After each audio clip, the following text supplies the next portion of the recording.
కార్మికుల సమ్మె 16వ రోజుకు చేరింది. కాసేపట్లో హైదరాబాద్ ఇందిరానగర్ లో సినీ కార్మికుల సంఘాల సర్వసభ్య సమావేశం ప్రారంభం కానుంది.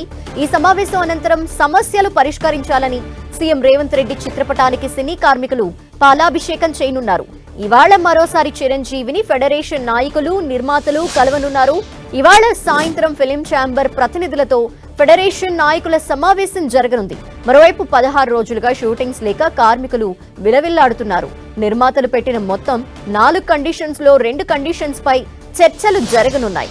ఇవాళ జరిగే ఫిలిం ఛాంబర్ ఫెడరేషన్ చర్చలతో సమస్య కొలిక్కి వచ్చే అవకాశం ఉందని కార్మికులు ధీమా వ్యక్తం చేస్తున్నారు.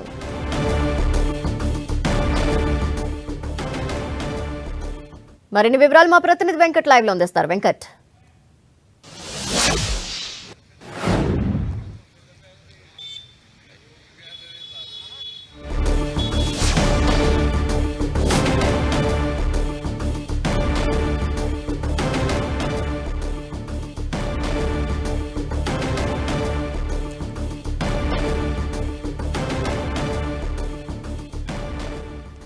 సినీ కార్మికుల సమ్మె చివరి అంకానికి చేరుకున్నట్టు అర్థమవుతోంది. దీనికి సంబంధించిన డీటెయిల్స్ మా ప్రతినిధి వెంకట్ అందిస్తారు. వెంకట్, తెలుగు ఫిలిం ఫెడరేషన్ తమ యొక్క వేతనాలు పెంచాలంటూ చేస్తున్నటువంటి ఏదైతే పోరాటం ఉందో అది ఈ రోజుకి దాదాపు 16 రోజులు అవుతుంది. అయినా కూడా ఇంతవరకు కూడా పరిష్కారం లభించకపోవడంతో ఈ రోజున 24 క్రాప్స్ సంబంధించి అన్నపూర్ణ సేవరకర్తలు తమ యూనియన్స్ దగ్గర కూడా వాళ్ళు భారీ స్థాయిలోనే సీఎం అభిషేకం చేయబోతున్నారు. ఫిలిం ఫెడరేషన్ అధ్యక్షులు ఏంటంటే అనిల్ ఒలిపిని ఉన్నారు. సార్ చెప్పండి, ఈ రోజు మీ కార్యక్రమాలు ఏం చేయబోతున్నారు, ఏంటి? మేము 24 యూనియన్లు అందరం కూడా కలిసి ఏదైతే మన సినిమా ఇండస్ట్రీ ఇప్పుడున్న పరిస్థితులు ఏమిటి, ఇప్పుడు మనకి వారు చెప్పిన మన కండిషన్లు ఏంటి, ఆ కండిషన్ మీద మనం ఎటువంటి నిర్ణయాలు తీసుకోవాలి, మనం ఎలా తగ్గాలి,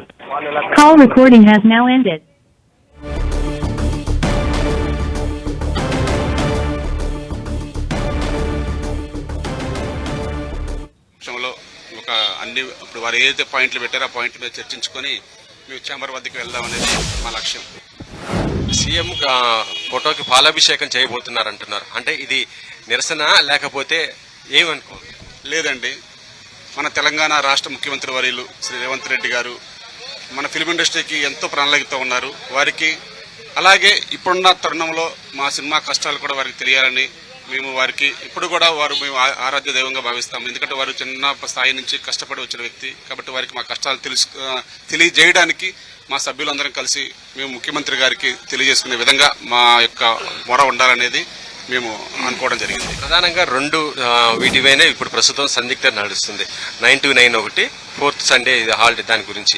సో 99 ఒప్పుకుంటున్నారా లేకపోతే ఏంటి? ఈ రెండింటిపైన అది ఇప్పుడు సభ్యుల సమక్షంలో నిర్ణయిస్తామంటే సభ్యులకు వివరించాలి. ఎందుకంటే అవి మనకి ఇప్పుడు 50 years తర్వాత వచ్చాయి కాబట్టి ఆ కండిషన్స్ అన్ని మరి మనం ఒప్పుకోగలమా, ఒప్పుకుంటే ఎలా ఉంటుంది, ఒప్పుకోకపోతే ఎలా ఒప్పుకోకూడదు, మరి ఒప్పుకుంటే ఏ విధమైన సడలింపులు ఉండాలి అనేది కొంచెం సభ్యుల సమక్షంలో నిర్ణయించుకుందాం అనేది మా వర్షం.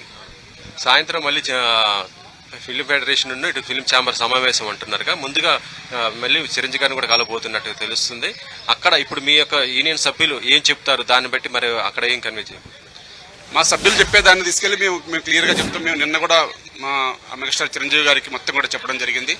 వారికి కూడా సభ్యులు కూడా చెప్పి ఒక మంచి నిర్ణయం తీసుకుందాం, అందరూ బాగుండాలి, నిర్మాత బాగుండాలి, కార్మికుడు బాగుండాలని చెప్పారు కాబట్టి ఆ నిర్ణయం ప్రకారమే మేము ముందుకెళ్తున్నాం.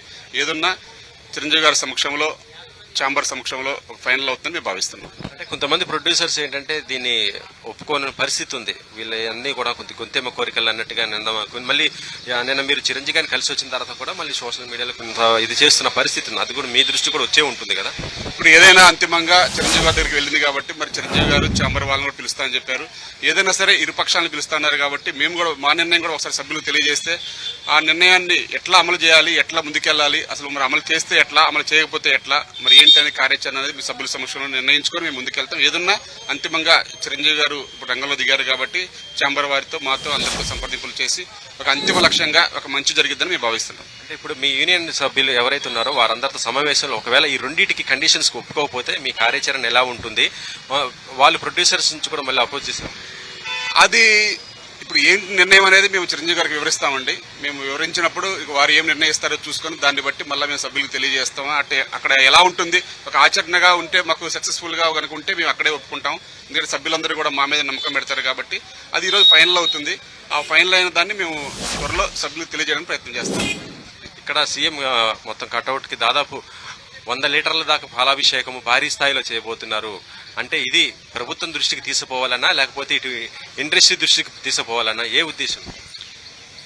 మా సినిమా ఇండస్ట్రీ అంటే కార్మికులు ఎప్పుడు కూడా మేము తెర వెనకే ఉంటాం, ఎప్పుడు తెర ముందుకు వెళ్ళింది లేదు. కానీ ఈ రోజు మన ముఖ్యమంత్రి వర్యులు రేవంత్ రెడ్డి గారు ఎంతో ఒక తెలంగాణ రాష్ట్రంలో మన సినిమా ఇండస్ట్రీని కూడా ఒక ప్రత్యేకంగా చూస్తున్నారు. కాబట్టి అసలు కార్మికులు ఏంటి, ఎంతమంది ఉన్నారు, కార్మికుల యొక్క కష్టాలు ఏంటి అనేది కూడా మేము ఈ ద్వారా మా సీఎం రేవంత్ రెడ్డి గారికి విన్నవించుకోవడానికి మా ప్రయత్నం. ఒక రోజు పాజిటివ్ కనిపిస్తుంది, ఒక రోజు కొంత నెగిటివిటీ కనిపిస్తుంది. సక్సెస్ అయినట్టు ఉంటుంది కానీ మళ్ళీ అక్కడ ఎందుకో తెలియని సందిగ్ధత వస్తుంది. ఎందుకు అంటే దీని వెనక తెర వెనుక ఎవరైనా ఉన్నారా, లేకపోతే ఎందుకు కార్మికులకు ఇటు ఫిలిం ఛాంబర్ కి కొద్ది డిస్టెన్స్ పెరిగిపోతున్న పరిస్థితి ఉంది, ఇది ఎందుకని? ఎవరి మనసుల్లో ఏమన్నా కార్మికులకు న్యాయం జరగాలనేది మా లక్ష్యం. కార్మికులకు అందరికీ ఏదన్నా సరే మేము ఒక మెట్టు తగ్గడానికైనా సిద్ధమని చెప్పి మేము ఫస్ట్ డే 1 నుంచి ఉన్నాము, మేము తగ్గుతూ ఉన్నాము. అది మీడియా సమక్షంలో అందరూ చూస్తున్నారు. మాకు తెర వెనుక రాజకీయాలు చేయడానికి ఎవరూ ఉండదు మాకు. ఎందుకంటే ఇది కార్మికుల పక్షాన ఉండేది. ఏదైనా తప్పు జరిగితే కార్మికులే ఇది తప్పు కాదు, ఇది కరెక్ట్ సరి చేసుకోండి అని చెప్పేసి బుద్ధి చెప్పగల కార్మికులు. కాబట్టి ఇక్కడ ఎవరు కూడా తెర వెనుక ఎవరు, అక్కడే ఉంది అంతా కూడా. అది అక్కడ ఎలా ఉందో ఎందుకుందో అనేది ఇక మీరు వారిని అడగాలి.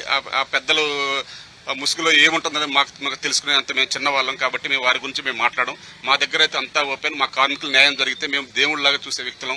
మాకు చిన్నదే మేము అడుగుతున్నాం, చిన్న వరాలు అడుగుతున్నాం కాబట్టి ఆ వరాలు ఇస్తారని మేము ఆశిస్తున్నాం. Thank you sir. ఇప్పుడు చెప్పండి, మీ యూనియన్స్ కి సంబంధించి మీరు సమావేశం కాబోతున్నారు. 9-9 కాల్ షీట్ ఒకటి, 4th సండే అది కూడా సింగిల్ కాల్ షీట్ అని అంటున్నారు కదా, దీనికి మీ యూనియన్స్ ఒప్పుకుంటారా జూనియర్ ఆర్టిస్ట్ నుంచి? అంటే మేము మా యూనియన్ ద్వారా మాకు ఫెడరేషన్ అధ్యక్షులు ప్రధాన కార్యదర్శి దృష్టికి తీసుకెళ్లి 66 కాల్ షీట్ కావాలన్నాము. ఒకవేళ 9 to 9 కాల్ షీట్ అన్నప్పుడు 1.5 కాల్ షీట్ కావాలి. ఎందుకంటే ఆ కాల్ షీట్ అనే ఏదైనా ప్రతి కార్మికుడు ఉదయం 3:30-4 గంటలకు లేచి వస్తారు. కనీసం 17-18 అవర్స్ టైం పడుతుంది.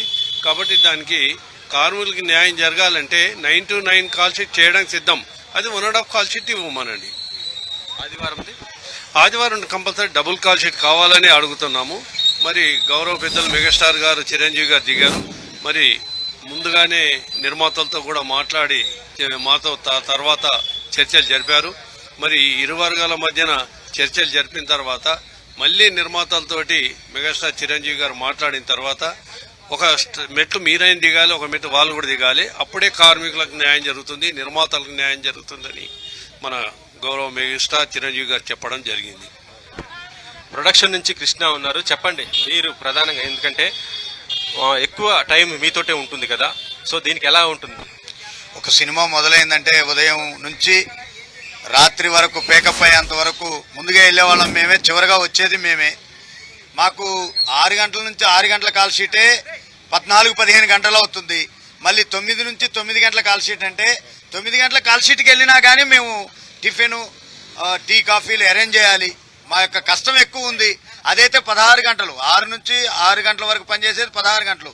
ఇది 9 నుంచి 9 అంటే 20 గంటల పని అవుతుంది.